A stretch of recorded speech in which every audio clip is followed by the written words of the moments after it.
Boum les gars, comment ça va? J'espère que vous allez bien. Bienvenue ensemble les gars. JT Box, j'espère que vous avez passé un bon week-end, vous avez profité de ce jour férié. Courage à ceux qui bossent. On va parler de Gilberto Ramirez les gars, Zurdo contre Chris Billan-Smith. C'est un combat très très important dans la catégorie des cruiserweight et je pense qu'il va se faire un peu occulter par Tyson contre Jack Paul malheureusement, vu que c'est le même jour en tout cas pour les infos qu'on a, Jack Paul, Tyson, c'est sur Netflix à partir de 2 h du matin, donc dans la nuit de vendredi à samedi.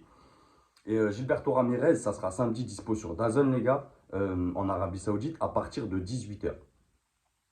Il y a aussi sur la carte Zepedo, moi que j'aime beaucoup.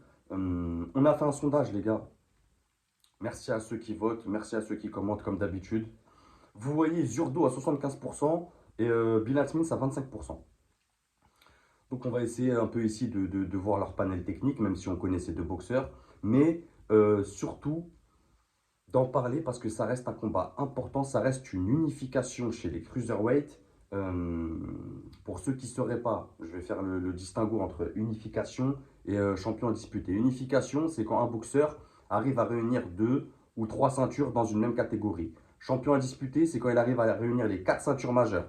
Donc là, ça sera une unification. Il y aura la ceinture WBA détenue par Zurdo et la ceinture WBO détenue par Chris Billan-Smith. Promotion Golden Boy et boxeur entre autres. Euh, Zurdo, c'est quelqu'un qui a évolué chez les mi-lourds avant de passer chez les lourds légers. Sa seule défaite, c'est contre Dimitri Bivol. C'est quelqu'un de très technique, on va y venir.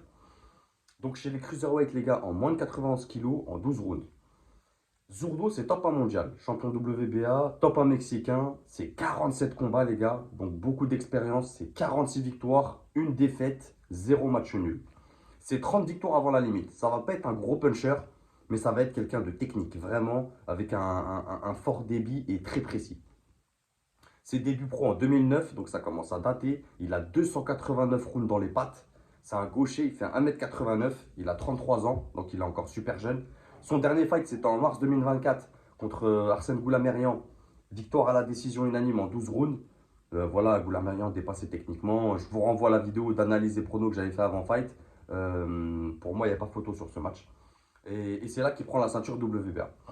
Maintenant, Chris Billan-Smith, c'est top 2 mondial. C'est le champion WBO, top 1 anglais. C'est 21 combats, 20 victoires, une défaite, 0 match nul. 13 victoires avant la limite. Ça va pas être non plus un gros puncher, mais ça va être un très très bon boxeur.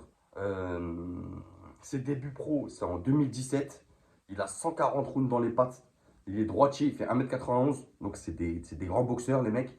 Ils sont à peu près la même taille. Il a 34 ans, un an de plus. Son dernier fight, c'était en juin 2024 contre Rek Pork. Victoire à la décision unanime en 12 rounds. Je rappelle que sa seule défaite à Billan-Smith, c'est contre ce même boxeur. Je crois qu'il avait perdu en 2019, un truc comme ça. Donc là, il a pris sa revanche et c'est très bien pour lui. Il va être en confiance, comme Zurdo. Donc je pense qu'ils vont nous délivrer un, un beau fight. Je pense qu'on va avoir un beau fight entre Zurdo et Billan-Smith. Ça peut matcher. C'est vraiment des styles pas opposés, mais c'est des styles qui peuvent faire un beau combat. Donc Zurdo, les gars, c'est du travail à distance, vraiment. Combinaison corps-face, uppercut au corps, beaucoup de dynamisme dans sa boxe, beaucoup de mouvements. Il varie les zones de frappe. C'est pas une très bonne défense, dans le sens où, que ça soit au corps à corps ou à mi-distance, euh, tu vois, il n'a pas beaucoup de mouvements de tête. C'est pas quelqu'un qui esquive beaucoup, tout ça. C'est ses placements qui sont chiants. Il a un bon coup d'œil, c'est solide. On l'a vu prendre des gros parpaings et il bronche pas vraiment. C'est très très solide. C'est un gros mental parce que lors de son fight, je vous le rappelle avec Bivol, il prend des assauts monumentaux des fois. Il va s'asseoir dans le coin de sa team, quoi. Et le mec, il y repart. Il repart. Et ça, c'est pas donné à tout le monde, les gars. Un gros mental, le Zurdo, vraiment. C'est un direct un peu timide. Tu vois, c'est pas un jab vraiment d'arrêt. C'est plus un direct qui va lui permettre d'aller travailler derrière, de se déplacer, d'aller chercher les côtés, des accès. Donc c'est très intéressant. Euh, Beaucoup d'initiatives d'attaque aussi, de bons déplacements, boxeur très intelligent, vraiment très intelligent, très technique. Euh, Chris Bilal Smith maintenant c'est un vrai cruiserweight, comme j'en discutais avec John Duff, bonjour à toi, qui me le rappelait. Je pense que c'était un argument aussi à défendre pour les supporters de Chris Bilal Smith, et même dans une analyse à prendre en compte, à savoir que Gilberto Ramirez est monté de catégorie. Donc, physiquement, on va dire que Chris Bilal Smith est plus adapté. C'est plus son poids d'origine par rapport à Zurdo. Et ça à prendre en compte quand même. Chris Bilal Smith, c'est quelqu'un de bien sur ses jambes.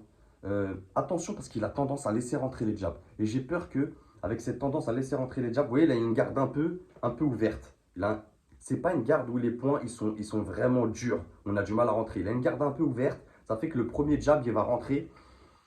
Et j'ai peur qu'en laissant rentrer ce premier jab, ça laisse trop d'espace à Zurdo pour travailler derrière. Aller chercher des combinaisons, se décaler, tout ça. Et j'ai peur que Chris Bilal Smith ne suive pas derrière.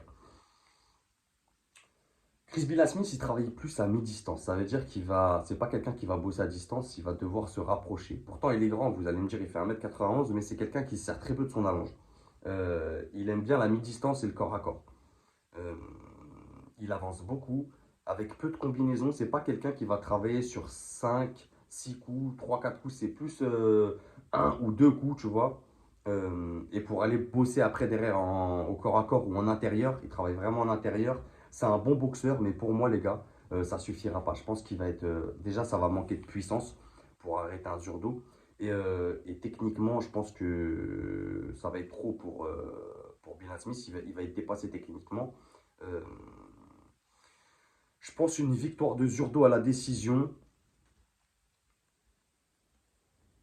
En mode, je pense qu'il va prendre, tu vois, 8 rounds sur les 12, je pense, facile.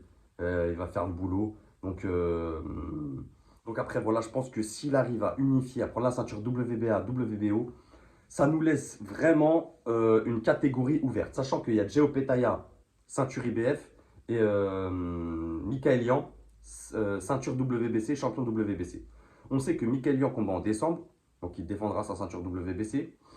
Donc derrière, si Zurdo il arrive à unifier la WBA et la WBO, je pense que un combat Geo Petaya Zurdo, pour moi, ça serait incroyable. J'aimerais bien que Opetaya aille chercher la WBC chez Michael Jean. Euh, Comme ça, il unifierait aussi et on aurait un champion indisputé entre Geo Petaya et Zurdo. En tout cas, moi, c'est mon match favori de cette catégorie que je veux voir pour être champion indisputé. Maintenant, on sait comment ça se passe la boxe. Ça se trouve que Chris Bilal Smith va surprendre tout le monde. Ça se trouve qu'il a bossé une stratégie, tout ça. Ça peut tout remettre en cause. En tout cas, moi, je pense que celui qui peut devenir le roi chez les lourds légers, Zurdo, il a sa chance.